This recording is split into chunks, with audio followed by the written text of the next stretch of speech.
The next park that we're going to talk about is Donegan Park. In 1891, Daniel Donegan, a Cobourg native who made a fortune as a building contractor in Los Angeles, returned to his hometown for a visit. While strolling in Bolton's Woods, which is now Donegan Park, he was struck by its incredible beauty. The property was covered with beautiful stately beech trees, and one of these trees still survives today. Donegan bought the property and turned it into a park, something the town lacked. So, Donegan Park was Cobourg's first official park. In 1897, a cinder track for horses and bicycles was installed.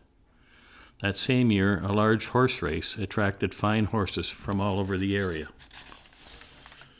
Mr. George Plunkett managed the park, which soon proved popular, particularly for athletic events, bicycle races, and equestrian events. In 1905, the park became the site of the Cobourg Horse Show. The show soon grew to be one of the largest in North America. In 1908, Donegan sold the property to the Horse Show Committee. Cobourg's agricultural fair was moved there in 1913.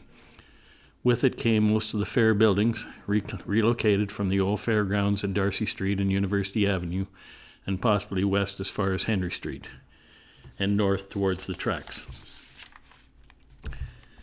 Two other large buildings were erected in 1915, and except for a period of time during the First World War, when the show was suspended, it ran successfully until 1927.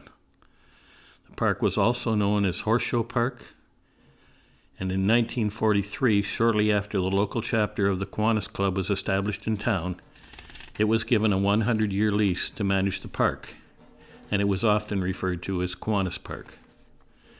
In my growing up days in the 1950s, the caretaker of the park was a chap named Doc Payne. I believe his real name was Kent Payne, but he was always called Doc, and he kept the park in pristine condition.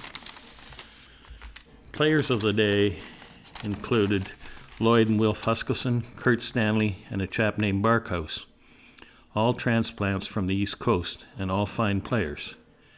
Burke Clary and Dick Turpin were two other standouts for the Cobourg team. The park was officially renamed McClellan Park after a Mr. T.H. or Harry McClelland, a much-loved and respected high school teacher. He developed many of Cobourg's outstanding athletes. The park was later put back to its original name of Donegan Park. I remember so well the half-mile track around the outer perimeter of the park, with the quarter-mile track surrounding the main baseball diamond.